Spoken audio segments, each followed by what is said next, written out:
विधानसभा चुनाव को लेकर?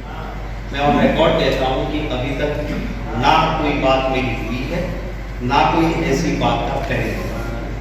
कोई उम्मीद? देखिए, उम्मीदों पर तो दुनिया जवान रहती है, उनकी भी उम्मीद हमारे से हो सकती है, पर मैं किसी की उम्मीद क्या होगी उसका प्रवक्ता नहीं बन सकता। मैं कांग्रेस पार्टी के नेशनल स्पोक्सपर्सन के नाते आपको कहता हूँ। पीके अप्रोच करेंगे तो आप लोग रिस्पॉन्स देंगे? हमको एक छोटा सा झोंपड़े में रहने वाला हमारा भाई भी संपर्क करता है, मोबाइल करता है, हम उसको रिस्पॉन्स करते हैं। तो हमारा अहंकार मोदी जैसा नहीं है कि हम किसी को, हम सभी को रिस्पॉन्ड करते हैं। अभी आपने आरक्षण को लेकर के कहा कि आज तक ना बिहार बहुत सारी सरकार होगी, प्रमोशन में भी और रिक्रूटमेंट में तो सभी सरकारें 100% देश की सभी सरकारें करती है, क्योंकि आज तक संविधान सभा और संविधान को नजर में रखते हुए एक कंपल्सरी माना जाए। ये पहली बार ये जजमेंट कहता है, कल को कोई ऐसी सरकार यहाँ पे बन गई और वो चाहेगी कि मुझे आरक्षण नहीं देगा, सुप्रीम कोर्ट के जजमेंट को अगर रिव्यू नहीं करते हैं तो किसी को भी आप फर्ज नहीं कर सकते हो कि इसको आरक्षण को लागू करो।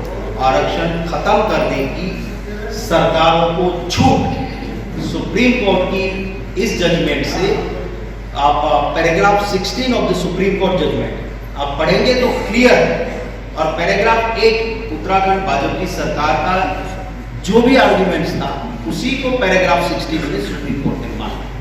सुप्रीम कोर्ट के सम्मान करते हुए हम कहते हैं इसको रिव्यू होना चाहिए, हम भी जाएंगे रिव्यू, पर भारत सरकार को उसी दिन कह देना चाहिए था पार्लियामेंट में, पर नहीं बोले हैं। ये स्पष्ट है कि इनकी सोची समझी साजिश के तहत उत्तराखंड सरकार भाजपा के चल गोयल साहब एक कांग्रेस हो जाएगा कि मौलिक अधिकार है, वो संविधान सभा ने भी बहुत क्लैरिटी के साथ किया। इतना बड़ा फैसला है, यहाँ के मुख्यमंत्री नीतीश कुमार भी क्यों चुप्पी साधे हुए थे? बहुत बड़ा देखिए, नीतीश कुमार जी का सीएए पे जो स्टैंड रहा, नीतीश कुमार जी हमसे अलग होके जो कहते थे मिट्टी में मिल जाऊंगा, भाजपा से हाथ नहीं मिलाऊंगा, उनकी गोद में बैठे और आज इसके ऊपर भी चुप है। मैं मानता हूं कि नीतीश कुमार जी की कोई कमजोर कड़ी मोदी और अमित शाह के पास है, वरना सबसे पहले नीतीश कुमार जी रोड पे होना चाहिए, क्योंकि आरक्षण में आते हुए वोटर ने ही उनको जीरो से हीरो बनाया।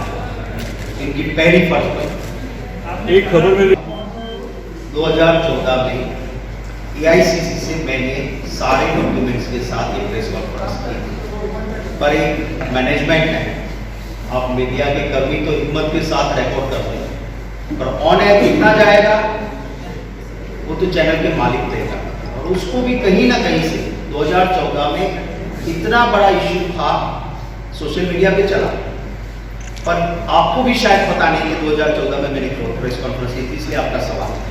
मैंने 2014 में जब उसने पहली बार कहा कि मैं ओबीसी उनका बेटा हूं, उसी वक्त मैंने प्रेस कॉन्फ्रेंस दिल्ली से की थी और तुरंत मेरे सामने एफआईआर हुआ।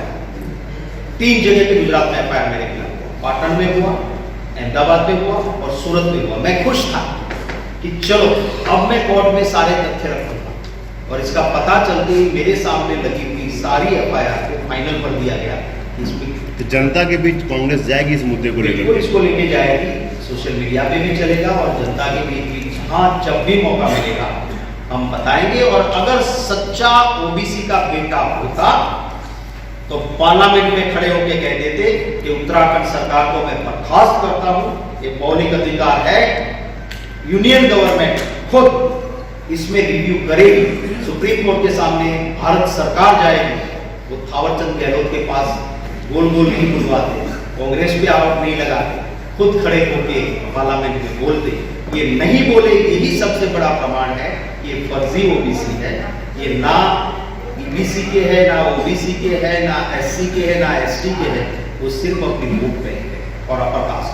दिल्ली चुनाव के लिए हमारी सरकार ने सर बिहार पर हरियाणा के अंदर हमारा रिजल्ट बहुत अच्छा आया, हमारा कोई पार्टनर नहीं था, बीजेपी कुछ लोगों के साथ के लिए, पर हम चाहते हैं कि विचारधारा से जहाँ आइडियोलॉजिकल कमिटमेंट हो वहाँ हम ताल और मेल दोनों रखते हैं, पूरे देश में रखते हैं।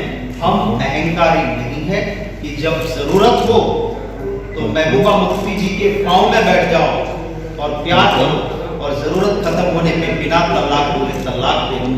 जरूरत है तो शिवसेना को कहो कि 50-50 तुम्हारा भी मुख्यमंत्री रहेगा, और बाद में कह दो कि ऐसी बात ही नहीं। वो भाजपा है, हम कहते हैं वो करते हैं।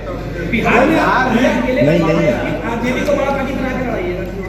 देखिए हम साथ लेते हैं, बड़ा भाई छोटा भाई।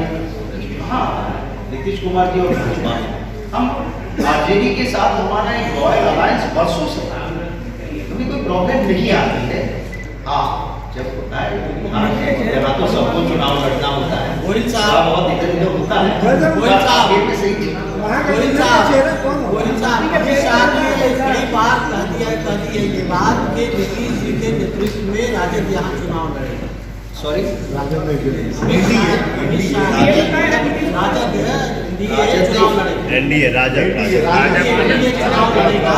अच्छा, और ये महागठबंधन किसके नेतृत्व में चुनाव लड़ेगा इस पर देखिए पहले यहाँ पर इनके प्रभारी जो आए थे उन्होंने कहा था कि अपने कार्यकर्ताओं के बीच भी कहा था कि भाजपा अपने बलबूते पे लड़े और अपनी सरकार। भूपेंद्र यादव जी का स्टेटमेंट आपने देखा। उसके बाद जब बाई इलेक्शन चल रहा था 5 सीटों का, उसमें लग रहा था कि सफाया हो जाएगा एनडीए का, तब जाके अमित शाह ने कहा कि हम नीतीश जी के नेतृत्व में लड़ेंगे, क्योंकि कंपल्शन कर दिया। विश्वास उन पे किया जा सकता है जिनका इतिहास बोले हुए को पालने का, जो बोल के पलट जाते हैं, उनके बारे में वो क्या बोले हैं उसके ऊपर मैं क्या बोलूं। क्या वो सामान्य है और वोट क्या पसंद है? अच्छा, गुजरात में बहुत पैसे वाले लोगों को एक टाइटल दिया जाता था मोड का, जाति अपर कास्ट जाति है ना, मोड पंजाबी हो सकता है, मोड और कम्युनिटी भी हो सकती है, जिसको एक टाइटल के तहत मिला, जिसको मोड टाइटल है। मोदी जो है वो तेली भी होता है गुजरात में, मोदी जो होते हैं वो पंजाबी होते ये हैं। मोदी क्या है? ये सामान्य है क्या है? ये सामान्य है, अपर कास्ट है, अपर कास्ट, ये ओबीसी नहीं है। और मैं दावे के साथ इसलिए कहता हूँ क्योंकि बंबई में इनका सूरजकुंड में बहुत बड़ा सम्मान किया था ये अपर कास्ट जाति ने कि हमारी मोट जाति से ये पहला मुख्यमंत्री है, जिसके सारे डॉक्यूमेंट्स मेरी वेबसाइट पे आज भी हैं, और अगर आप कहेंगे तो अलग से ईमेल चाहिए तो भी मैं भेज सकता हूँ। फर्जीवाड़ा कर रहे हैं जी, फर्जीवाड़ा कर रहे हैं बिल्कुल बिल्कुल फर्जीवाड़ा कर रहे हैं, फर्जीवाड़ा कर रहे हैं वो बिल्कुल फर्जीवाड़ा। एक बात है शक्ति जी कि अब दिल्ली का चुनाव खत्म हो चुका है, अब अगला नजर बिहार पे है।